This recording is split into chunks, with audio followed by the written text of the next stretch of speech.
आशीष त्रिपाठी आपके साथ और हिमांशु भाऊ गैंग ने एल्विश यादव के घर पर हमले की जिम्मेदारी ली है। सोशल मीडिया पर पोस्ट करके यह जिम्मेदारी ली गई। गुरुग्राम में एल्विश यादव के घर पर ताबड़तोड़ फायरिंग किए जाने का मामला सामने आता। दरअसल 3 बाइक सवार बदमाशों ने 10 से 12 राउंड फायर किए और फायरिंग के वक्त एल्विश यादव घर पर मौजूद नहीं थे। परिवार के लोग और केयर टेकर घर पर मौजूद थे। आज सुबह करीब 5:30 बजे एल्विश के घर पर फायरिंग हुई थी और क्राइम सीन से सबूत इकट्ठा कर रही है पुलिस। और एल्विश के परिवार का 20 से 25 राउंड फायर करने का दावा है।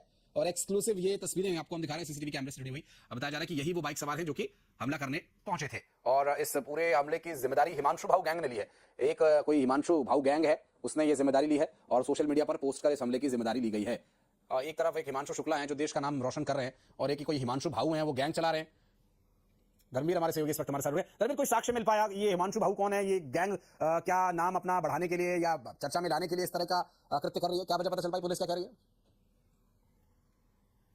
पहले जब बॉलीवुड सिंगर राहुल फाजिलपुरिया पर हमला हुआ था तब इस गैंगस्टर का नाम सामने आया था और इन लोगों ने जो इसका गुरगा है सुनील सरदानिया, उसने एक सोशल मीडिया पर पोस्ट वायरल की थी। उसने ये दावा किया था कि राहुल फाजिलपुरिया पर उसी ने हमला करवाया है। उसके बाद राहुल फाजिलपुरिया के करीबी की हत्या की गई थी और उस वक्त उसने दोबारा से पोस्ट डालकर ये दावा किया था कि हर महीने राहुल फाजिलपुरिया के नजदीकी लोगों के ऊपर हमला किया जाएगा। तो गुरुग्राम पुलिस पहले से इस दिशा में जांच कर रही थी, लेकिन उसके बाद जब ये आज एल्विश यादव पर हमला हुआ और उसके बाद जब सोशल मीडिया पर ये पोस्ट आई तो उसका गुरुग्राम पुलिस फिर से इस एंगल पर भी जांच कर रही है कि आखिरकार इस गैंगस्टर का क्या लेना देना है इन लोगों से। क्योंकि एल्विश के परिवार ने बिल्कुल साफ तौर पर यह कहा है कि उनका किसी गैंगस्टर से कोई धमकी उन्हें नहीं मिली थी, किसी तरह की कोई जान से खतरा उनको नहीं था।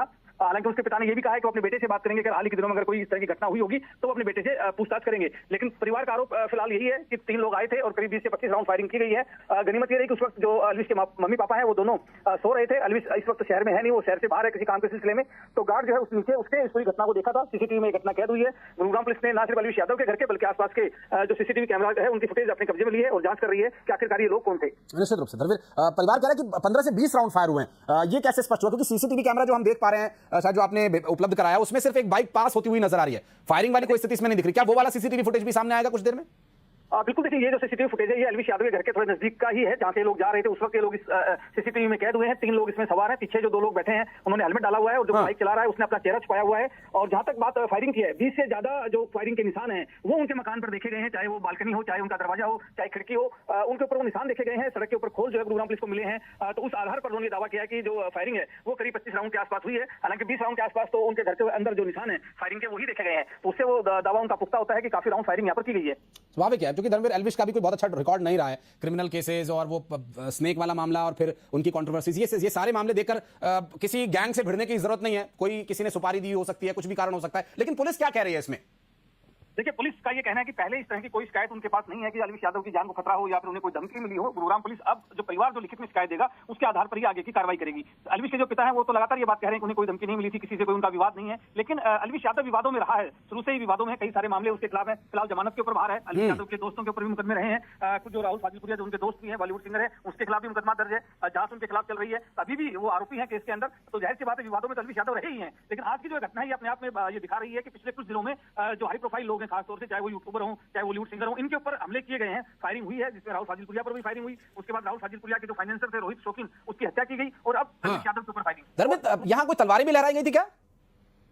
नहीं, अभी तक इस तरह की कोई बात सामने नहीं आई। गुरुग्राम पुलिस ने इस बात की पुष्टि नहीं की है। हालांकि कई लोग इस बात को लेकर सोशल मीडिया पर जरूर चर्चा है, लेकिन किसने मना किया? अभी तक इस तरह की कोई घटना नहीं हुई। उनका सिर्फ ये कहना है कि फायरिंग की घटना को अंजाम दिया गया है। 3 लोग आए थे जिसमें 2 लोगों ने फायरिंग की घटना को अंजाम दिया। एक लोग बाइक के ऊपर ही बैठा था और इन दोनों लोगों ने ही फायरिंग की है। और ये माना जा रहा है कि शायद डराने के इरादे से ही फायरिंग की गई है, क्योंकि अगर हम देखें तो किसी को आदमी को निशाना नहीं बनाया गया, बल्कि उनके घर को एक तरह से फायरिंग की गई। चाहे उनकी खिड़कियां हो, दरवाजे हो, चाहे दीवारें हो, उनके ऊपर फायरिंग की गई। और बड़ी बात यह है कि एल्विश यादव के घर में काफी सारे कैमरा लगे हैं, घर के अंदर भी और बाहर भी।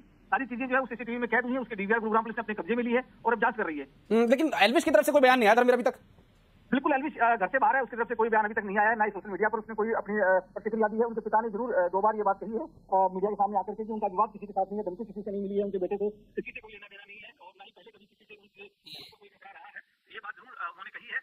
साथ में वो ये भी कह रही है कि वो अपने बेटे से एक बार फिर से बात करेंगे। अगर हाल ही के दिनों में अगर कोई इस तरह की घटना होगी तो उसकी जानकारी वो लेंगे। ठीक है, बहुत शुक्रिया आपका इस पूरे मामले पर जानकारी देने के लिए। पुलिस से संपर्क आप रखिएगा और पुलिस इस मामले में क्या कार्रवाई करती है, फिर एल्विश का इस पर क्या बयान आएगा अभी देखना ये भी महत्वपूर्ण होगा। बहुत शुक्रिया आपका।